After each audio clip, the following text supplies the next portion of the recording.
Good point. Let's run down what we're going to be talking about tonight.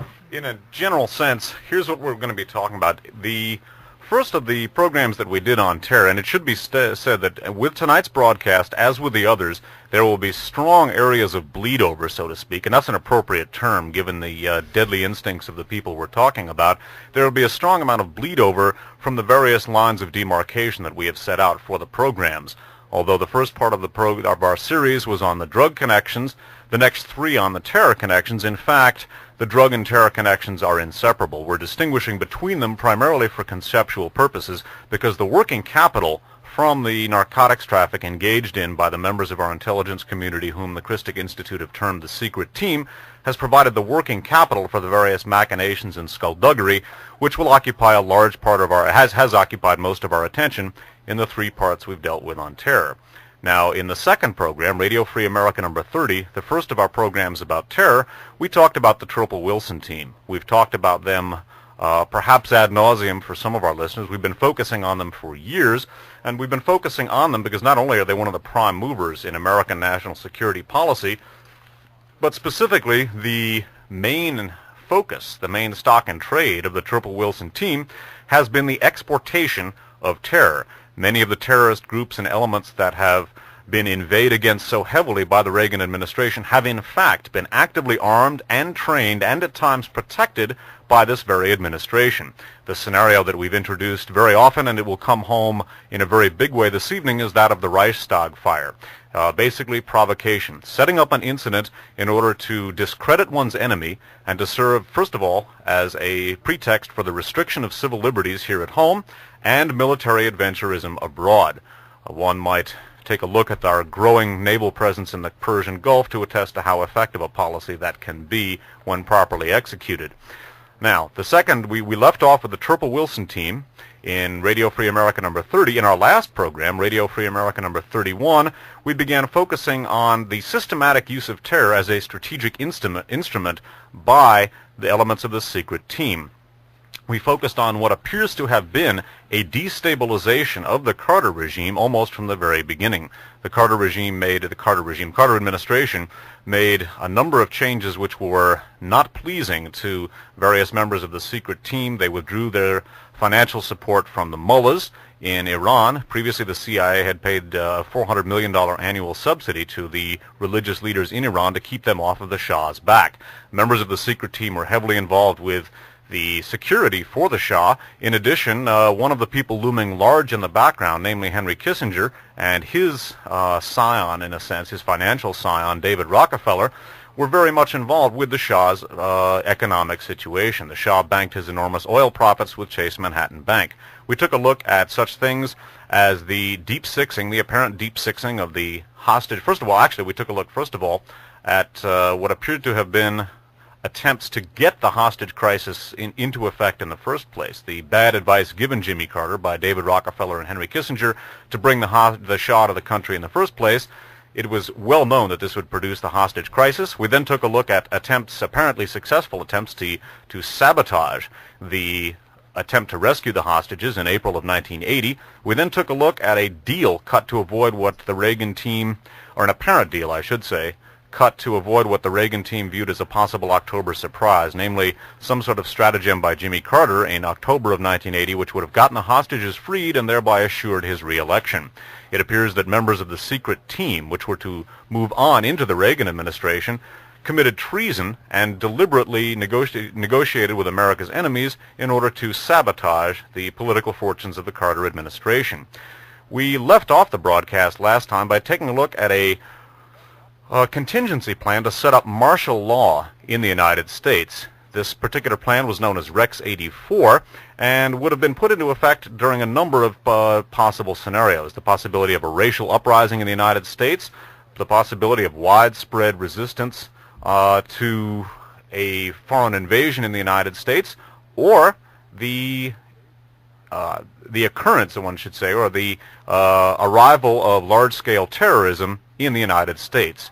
We're going to be picking up right with this broadcast where we left off with the other. Namely, we're going to begin taking a look once again at the Rex 84 martial law plan. Some of the things that involve, we're going to go review some material from the concluding portions of RFA 31. And for the bulk of the broadcast this evening, we're going to be taking a look at some very, very sinister connections between Oliver North and other members of what the Christic Institute termed the secret team, and many of the terrorist elements that figured so prominently in a number of the key terrorist incidents of the 1980s. In particular, in 1985, calendar year 1985, there were a series of terrorist incidents in the world which to a large extent dominated the news in this country and which whipped up military fervor, one might say, to a perhaps unprecedented level, at least in my memory. Many of these incidents, in fact most of the incidents from 1985, have some very disturbing connections to the far right in this country and to the members of the secret team. The question that we're going to be examining in the broadcast this evening is basically one which we have asked, perhaps rhetorically so, during past broadcasts, namely, were these terrorist incidents set up by the same ultra-right-wing elements who have connections with some of the people who pulled them off in order to justify any one of a number of different reactions, the ultimate one, of course, being the institution of Rex 84, the institution of martial law in the United States. And that's what we're going to be examining this evening. First, the martial law plan, and then some very, very disturbing connections between the people behind that plan and the people who perhaps could have touched it off under the right circumstances. And again, one more thing that should be reflected against the background of this plan is that as we take a look at the connections between people like Oliver North and other ultra-right-wingers and these terrorists, alleged left terrorists, or perhaps real, at least people whose sentiments are sincere, even if they're so duped and deluded that they feel incidents like that are the type of way to further their policy. One of the most disturbing aspects of the broadcast this evening are going to be overt Nazi elements who loom very large and around the fringes of many of these same incidents. We mention this because, as we will review, we looked at it in our last program, one of the most disturbing features of the Rex 84 martial law plan was to deputize ultra-right-wing paramilitary types, in other words, Ku Klux Klan and Nazi types, and to use them as official institutors, one might say, of American national security policy, namely the institution of martial law. And in light of some of the provisions of that martial law plan, in light of some of the people they were going to be getting to institute that plan, and in light of the overt Nazi elements lurking around the edges of many of the ostensible left-wing terrorist incidents of recent years, again, the question we're asking is, are we dealing with a new Reichstag scenario? The first article, detailing in some depth the plan that Dave just alluded to, is from the San Jose Mercury News for July 5th, 1987. The article is headed North and the Secret Government, subheaded Martial Law Plan Among Work of Reagan Advisors. The article is by Alfonso Ciardi, who's been doing excellent work, one of the few mainstream journalists who's been really putting out the good stuff on the Iran-Contra scandal. Alfonso Ciardi, who writes for the Miami Herald, but this is through the Mercury News Washington Bureau. Dateline Washington. Marine Lieutenant Colonel Oliver North helped draft a plan in 1984 to impose martial law in the United States in event of an emergency, inspiring a sharp protest by then Attorney General William French Smith, according to government officials. The secret plan called for the suspension of the Constitution, turning control of the government over to the Federal Emergency Management Agency, appointment of military commanders to run state and local governments, and the declaration of martial law in the event of such a crisis as nuclear war, violent and widespread internal dissent, or national opposition to a U.S. military invasion abroad.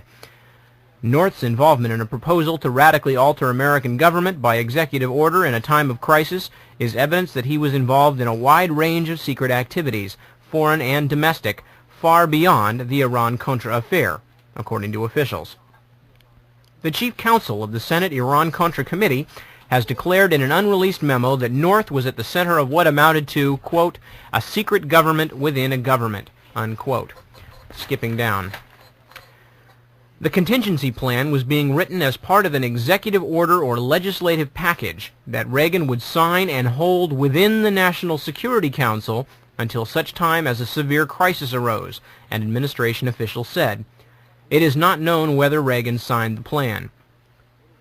Investigators now believe that from 1983 to 1986, North's office in the old Executive Office Building, adjacent to the White House, was the heart of an informal secret structure involved in far more than the sale of arms to Iran and the funding of the undercover war in Nicaragua.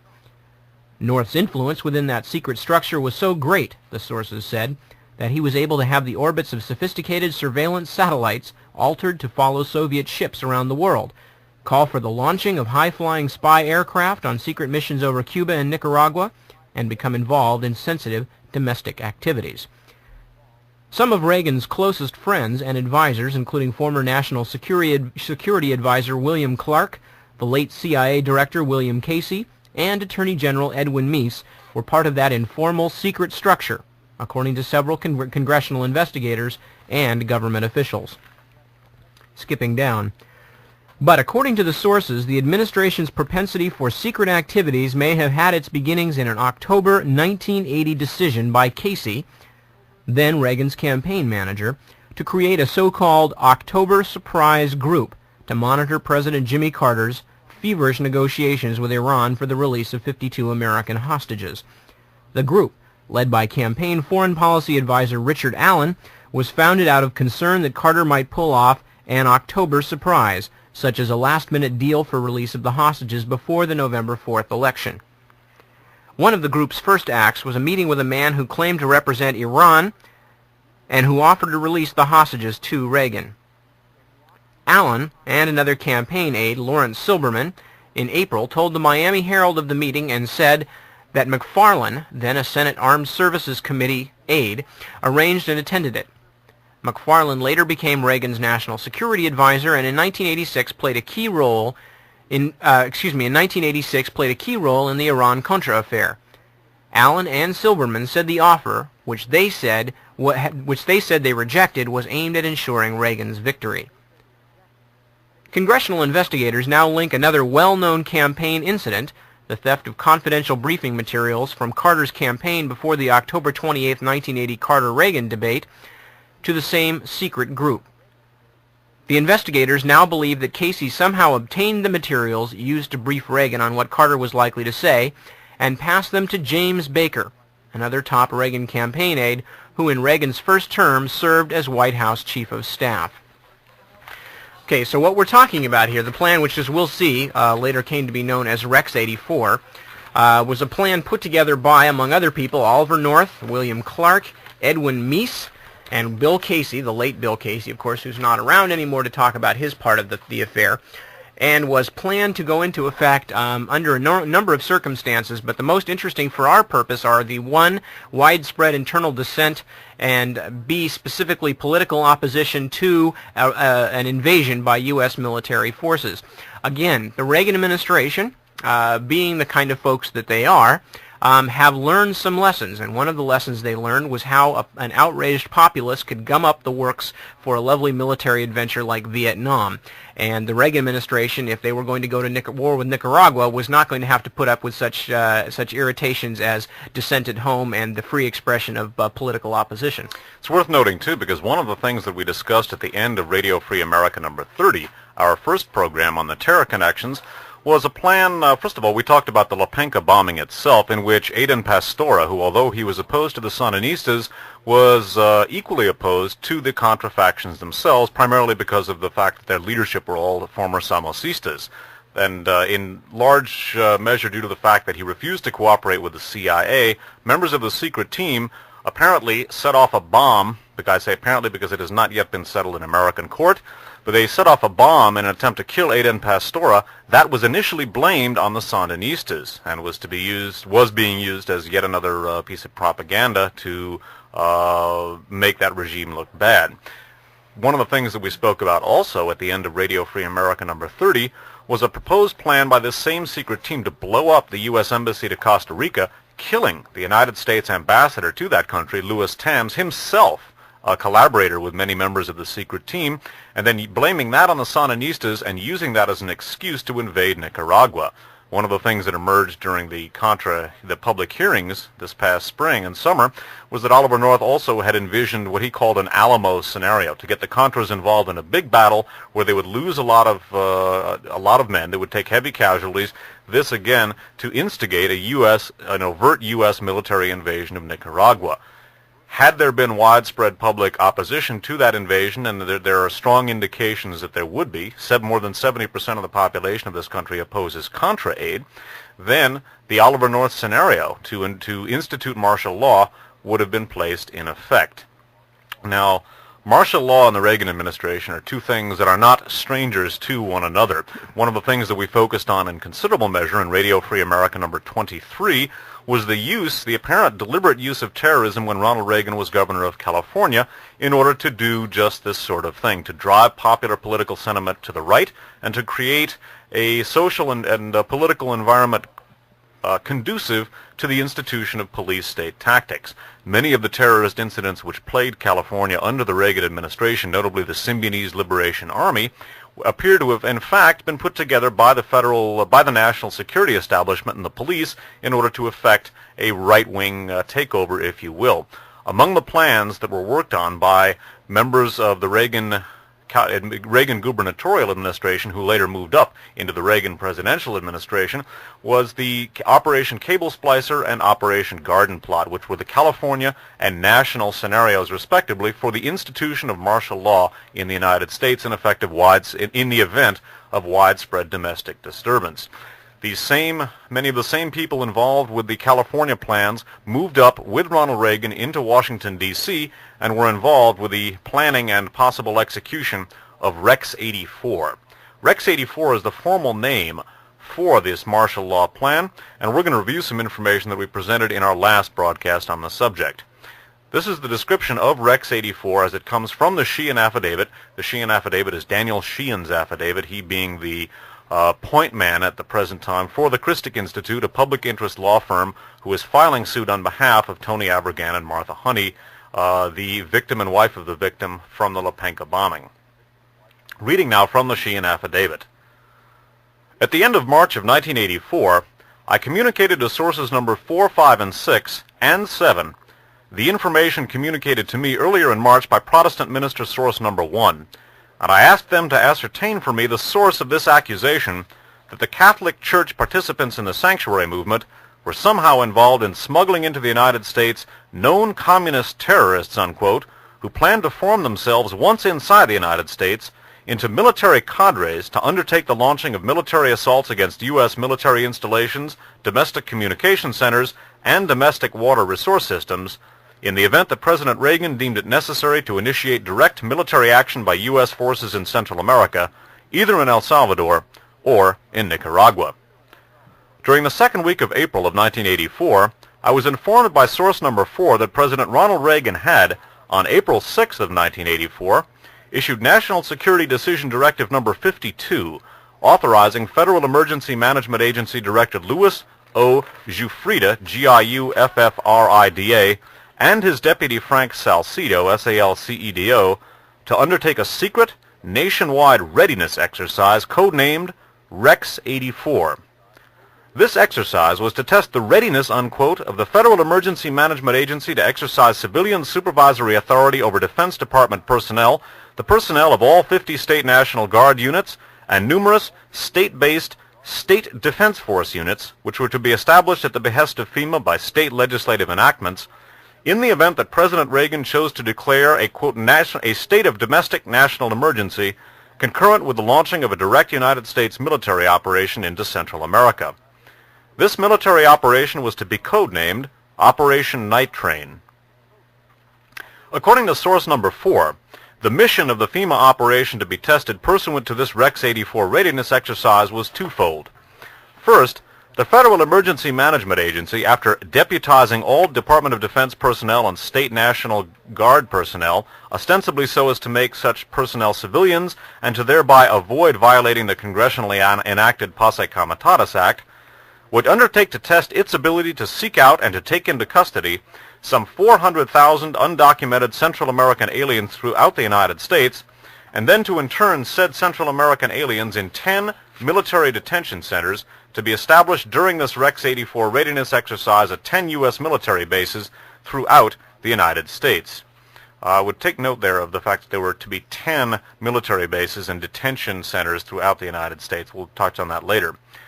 These documented Central American aliens were to be held at these detention centers during any real such presidentially deemed state of domestic national emergency without the right of habeas corpus until President Reagan declared the state of national emergency to be at an end.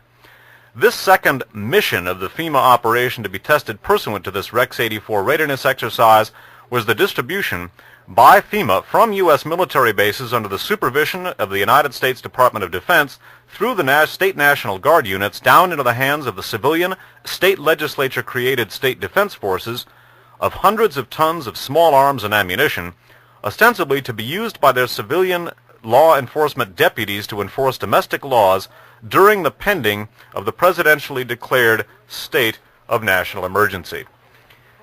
Continuing a little further down in the Sheehan affidavit, during the third week of April of 1984, Source Number 7 obtained for me an introduction to Source 8, a member of the Legal Division of the Federal Emergency Management Agency, the office headed up by FEMA General Counsel George Delt.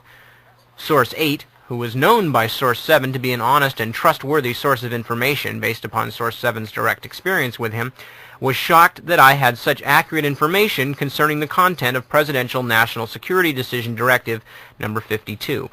But he expressly confirmed the accuracy of the intelligence report given to me by Source 4 concerning the twofold mission of Rex 84. Source 8 expressed directly to me a high degree of fear and anxiety about the legality of what was being planned by FEMA General Counsel George Jett, FEMA Director Louis O. Giuffrida, and FEMA Deputy Director Frank Salcedo. Source 8 reported to me that he had never before seen inside FEMA such an intense level of security concerning any program. Source 8 reported to me that FEMA General Counsel George Jett had ordered the installation of a special metal security door into the hallway on the 5th floor of the FEMA building in Washington, D.C., behind which door all of the planning for Rex 84 was being conducted. Indeed, Source 8 reported to me that even long-standing employees of the Civil Defense Division of the Federal Executive Department, possessing the highest possible security clearances, were not being allowed through the newly installed metal security door on the 5th floor of the FEMA building to have access to the planning of Rex 84.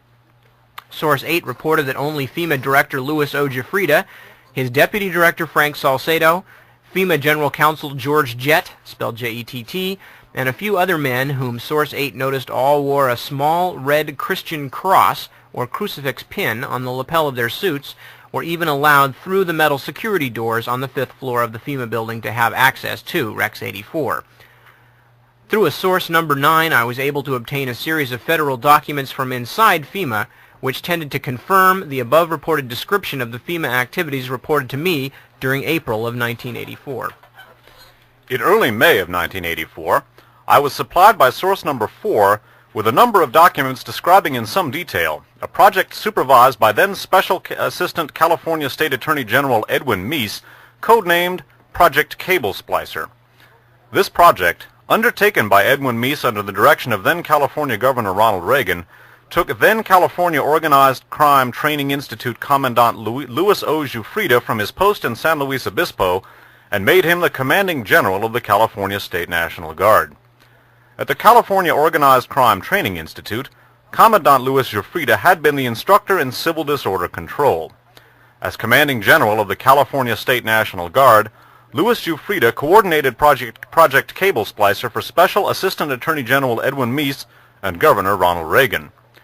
Project Cable Splicer was a special war games readiness exercise pursuant to which Governor Reagan, Special Assistant Attorney General Edwin Meese, and California State National Guard Commander Giuffrida could, together, establish an effective state of statewide martial law, quote, in the event that forces of radical black nationalism joined forces inside the state of California with the anti-Vietnam forces to challenge the established authority of the state, unquote. Project Cable Splicer was part of a larger program codenamed Operation Garden Plot, which was a nationwide war game scenario prepared by then-President Richard M. Nixon and his Attorney General John Mitchell, designed to establish a nationwide state of martial law if Richard Nixon's political enemies required him to declare a state of national emergency. And in a section called State Defense Forces and a Guns for Contra scam, Sheehan continues, In mid-May of 1984, I was informed by source number 10, who is a professional journalist in New Orleans, Louisiana, that he had learned that the state legislatures of Louisiana, Alabama, and Texas had sometime around April 1984 or May of 1984 each passed legislation establishing units known as state defense forces, unquote.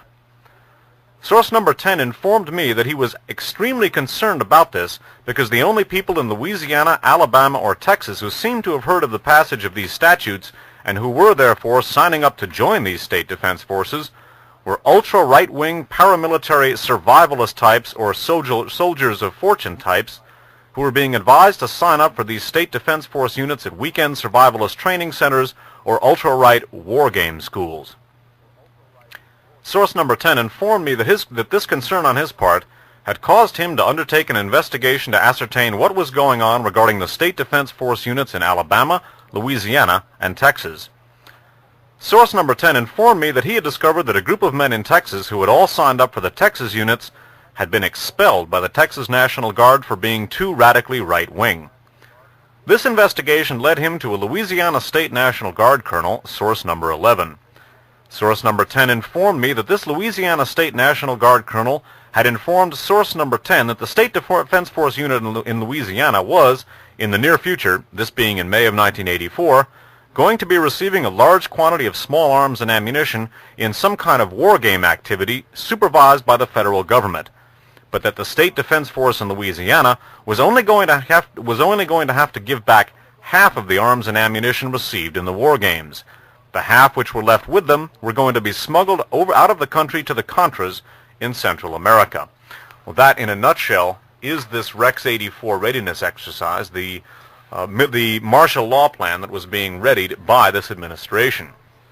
There are a number of chilling things about it. Simply the picture of men with a small red crucifix pin in their lapel, huddling together under circumstances so clandestine that not even the other members of the Federal Emergency Management Agency were permitted to be privy to their secrets, is chilling enough. The thought of taking Ku Klux Klansmen, Nazis, and types of that type, individuals of that type, and deputizing them, having them act in an official capacity as agents of the U.S. government, is chilling enough. It would be less chilling if it were not something which unfortunately had an all too clear precedent in the American past. One of the things we spoke about in our four-part series about the evolution of the American far right, which we called the Aryan nations, was in fact what we call the establishment of de facto Freikorps units in the United States, that we examined Ku Klux Klan and Nazi elements in this country in the past as operating as federal intelligence agents and police agents, and we speculated basically that many of the ultra-right-wing groups, such as elements of the Klan, the Nazi Party, the John Birch Society,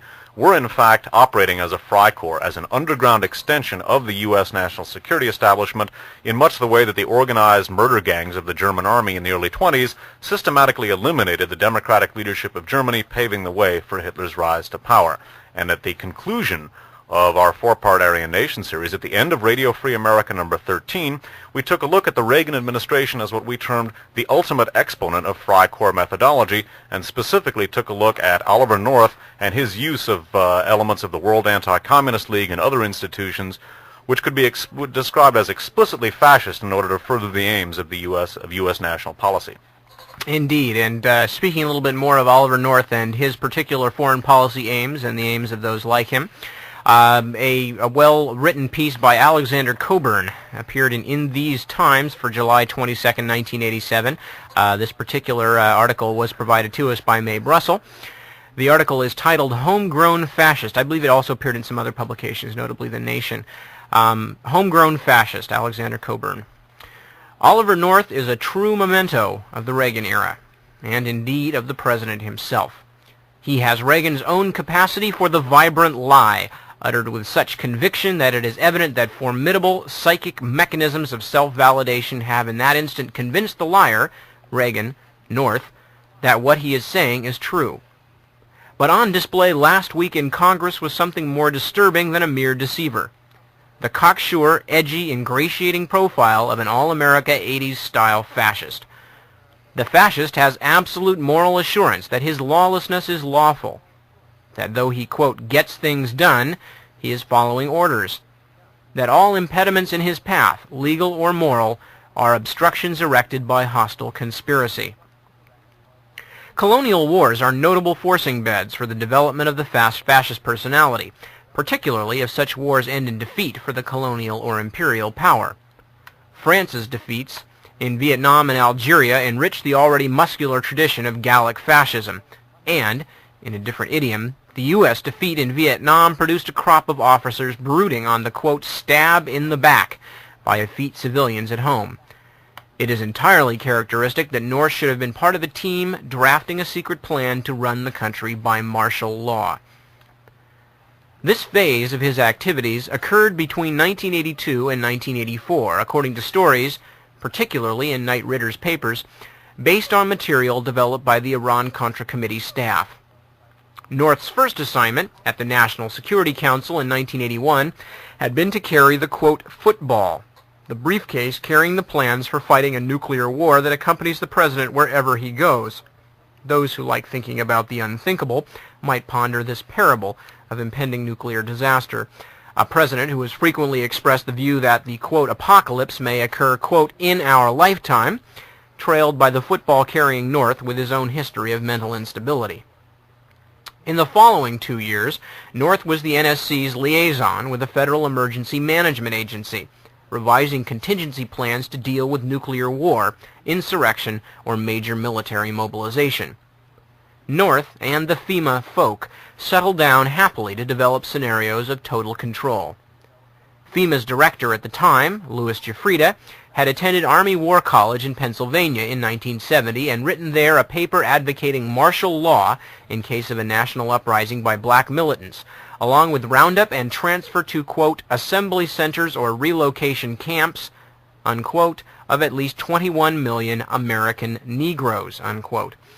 This paper was reworked in a 1982 memo written by Giuffrida's deputy John Brinkerhoff, at which time North and the FEMA team developed their plan for a secret contingency order, turning control of the country over to FEMA at any time of nuclear war, violent dissent, or, most significantly, national opposition to a military invasion abroad.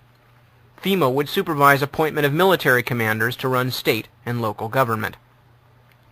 In other words, while North's colleagues at the National Security Council were preparing the invasion of Nicaragua, North was working on a scheme to introduce martial law in the U.S. as a means of crushing any internal opposition to that invasion when it took place. Now, one of the things that is most disturbing, obviously there are a lot of things that are disturbing about this contingency plan. The notion of interning 21 million black Americans in concentration camps, or, quote, relocation camps, as they have been euphemized since the time of Hitler, is certainly very ominous. Coburn refers to that in that particular column. Interestingly enough, the plan for rounding up a large portion, if not virtually all, of the black people in this country and interning them in concentration camps was left out of the July 5th San Jose Mercury News article by Alfonso Ciardi. Research credit on the following article goes to Mae Brussel once again. Mae obtained the original Miami Herald story from that upon which the Mercury story was ostensibly based. It was based on it, but regrettably the Mercury left out some of the most chilling parts. Once again, research credit to Mae Brussel. This is from the Miami Herald of Sunday, July 5th of 1987. It's by Alfonso Ciardi, and it's headlined, Reagan AIDS and the Secret... Reagan AIDS and the Secret Government. That's the title. And again, this is by Alfonso Ciardi. We're going to read the section of the original Miami Herald article, or part of the section, one of the sections that was left out by the San Jose Mercury. In the original Miami Herald article, the following information was printed that the Mercury did not print. Speaking of the Rex 84 martial law plan, the official said the contingency plan was written as part of an executive order or legislative package that Reagan would sign and hold within the NSC until a severe crisis arose. The martial law portions of the plan were outlined in a June 30th, 1982 memo by Giuffrida's Deputy for National Preparedness Programs, John Brinkerhoff, Brinkerhoff. A copy of the memo was obtained by the Herald. The scenario outlined in the Brinkerhoff memo resembled somewhat a paper Giuffrida had written in 1970 at the Army War College in Carlisle, Pennsylvania, in which he advocated martial law in case of a national uprising by black militants.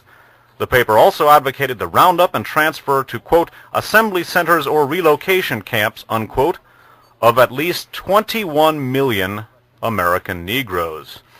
Well, this on these broadcasts, this is not a scenario that is entirely foreign to us. There is an archive program that we have placed available from archives on audio called the King Alfred Plan. If we've ever done a more controversial broadcast, I can't think of it. We're now going to go into the King Alfred Plan, unquote, and I think it would be worthwhile perhaps for me to explain a little bit about the background.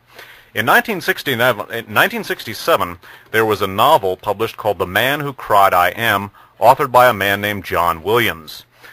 Incidentally, the hardcover edition was published, copyright 1967, by Little Brown and Company. Now, this book is a novel, although it's obviously a very realistic one. Near the end of the novel, a man, the protagonist, comes across a plan for the elimination of all black Americans in the event of just the sort of scenario we saw there, what they call a national emergency or an uprising by the minority, as they euphemize black Americans. The situation here. There was a plan outlined in this novel by the National Security Council to basically, it could be termed a final solution to the Negro problem, quote unquote. The plan for the interning and, reading between the lines, the elimination of all black Americans. Although the book itself is a novel, eventually the actual document, or a document called the King Alfred Plan, began to be circulated among certain researchers. The document is identical in every respect to the document published in the novel, except for a file number at the bottom of the second page. Also, the placing of a footnote in the actual document, the copy which has made its way to researchers, is placed differently than the document as portrayed in the hardbound edition. The softcover edition, which I don't have in front of me, did place the footnote in the same place. It should be noted that both the hardcover and softcover editions had this document over several different pages. The copy that made its way to researchers was on 2 long Xerox sheets. The network of personal associations that got this to us is one which we trust quite a bit. Mae Brussel, whose work is featured on this station and who has provided a lot of our research in the past, was the person who sent me this document. And I'll repeat some of the story about how this came to me. Among the many things that convinced us to go with this particular story was that when Mae sent me the King Alfred Plan, 2 copies were intercepted in the mail and never arrived at all. A third took the better part of 2 weeks to arrive from Carmel. And it just, for those of you who eventually hear this program outside of California, it does not take 2 weeks for a piece of mail to get from Carmel to San Jose. You could jog from Carmel to San Jose in less than 2 weeks, yeah. And I've handled a lot of correspondence with Mae, and Nip and I have gotten a lot of things through the mail. We had never received anything under such extraordinary conditions. Plus, Mae knew the person who provided her with this document very, very well, and the person assured her that, in fact, the King Alfred Plan was a real scenario. This was an actual copy of the document which John Williams put in his novel because the publisher would not allow him to say that this was a real document. Many researchers have taken us to task since for having, quote, been gullible, unquote. It should be noted that this is a real document. It is within the realm of possibility, and we acknowledge that this could be some sort of clever forgery issued by someone for whatever reason. However, the document itself appears to be real. I personally think that this is, in fact, the King Alfred Plan, that is in fact a real, the actual national security contingency plan for the elimination of black Americans. It should be noted later that after we put the King Alfred Plan archive show on file, one of our listeners on the East Coast, who's a computer whiz, obtained from a data bank an interesting document which would indicate, in fact, that the King Alfred Plan is, as it has been represented to us, and as Mae's confidant maintained it was, an actual copy of the National Security Contingency Plan. We're then going to read you this document, and then we're going to ruminate about Rex 84 in light of the King Alfred Plan. The document obtained, not the King Alfred Plan itself, but the seemingly correlative document, is something that came out under the masthead of the Department of Rehabilitation and Correction for the state of Ohio. and it's publications not to be permitted in the institutions list for the Department of Corrections. Might want to read them the actual case. This is pursuant to a law case. Just read them the case in the appendix for people who, that might be how it's referenced in the data bank. Okay. It's the case is Taylor versus Perini, P-E-R-I-N-I, Taylor spelled T-A-Y-L-O-R. Taylor versus Perini, cite as 413F supplemental, I guess, SUPP period 189, dated 1976, Appendix E. And it's a document, Department of Rehabilitation's Corrections document, and it's headed Publications Not to be Permitted in the Institutions. And you go down and it's got a lot of things like a swinging publication called The Dawn of Aquarius and Black Dragon Fighting Society and all kinds of gay magazines and martial arts things and things of that sort, and some political things, Inez Garcia Defense Committee, a few other things like that. And then right down there, number 29, it says King Alfred dash National Security Council. Now, of course, this could just mean that the same document that we obtained is been floating around in the prison system, and that that still doesn't make it true, but it certainly means that it exists. It's not something that's been cobbled together to be sent just to researchers. It's around. It exists. The Department of Rehabilitation and Corrections is somewhat understandably concerned that prisoners in Ohio at least don't get their hands on it, sitting there in prison all day with nothing to think about except the fact that what the government might have in mind for them. So again, that is the a citation of it under the masthead of the Ohio Department of Corrections. And again, the actual document which we obtained was identical in every respect to the document in the book, except for a file number at the bottom of the second page, mostly scratched out, which did not appear in the novel. Obviously, again, if someone for some reason was trying to establish a clever forgery, they could have stuck that on as well. However, again, from the network of personal associations, it is our belief that this is in fact a real document, and we're going to cite, well, we're going to talk about that some more in just a second. You want to stick something in there? I'll wait till you finish. The point being that, again, you know, it is within the realm of possibility for someone with the resources to have forged a very clever forgery. One wonders what the motivation might have been on the part of those interests. However, the main point is, and there are other indications that elements of our national security establishment would think along these lines, our work on Jonestown and other things would indicate that this is by no means a fantastic possibility. The fact of the matter is now, though, in contemplating the King Alfred plan, that it is obvious that the subject matter of this memorandum, we believe it's real. Our confidants have told us it's real. Some might argue with that, but the fact of the matter is that the plan it details obviously is not only real, but is something which is very, very current. There is, in fact, as we now know from the disclosures of Rex 84 and the work of Alfonso Ciardi and others, there is, in fact, just such a contingency plan within the National Security Council. Something which is perhaps apocryphal under the circumstance, but we think is worth thinking about too, is that whether or not Rex 84, obviously Rex being the Latin word for king, could perhaps in some way relate to the King Alfred plan. King Alfred having been a very famous king of England who's credited with having turned back the Norse invaders and helped establish certain principles of English common law. I'm now going to read you the King Alfred plan, and I think it's worth noting a couple of things. First of all, take note of the constant reference to the emergency. Remember, this document, this contingency plan is by the Federal Emergency Management Agency, and you will hear repeated references to the emergency as I read the King Alfred plan. And this, again, is worth thinking about. And once again, just by way of covering our tales, it is within the realm of possibility that the actual document here is a forgery. We don't believe so. Our sources whom we trust have told us that, in fact, this is the real McCoy. It's just that it was too controversial for John Williams to come out and say, yes, this is a real document. But the fact of the matter is it is a real policy. And the point that we're making here is that it is now the job, we think, of responsible researchers to determine whether or not the King Alfred plan is, in fact, the groundwork for Rex 84. Whether or not this is a real document, and we feel it is obviously a real policy, and that should scare the willies out of any sincerely patriotic American. We are now going to read you the King Alfred plan.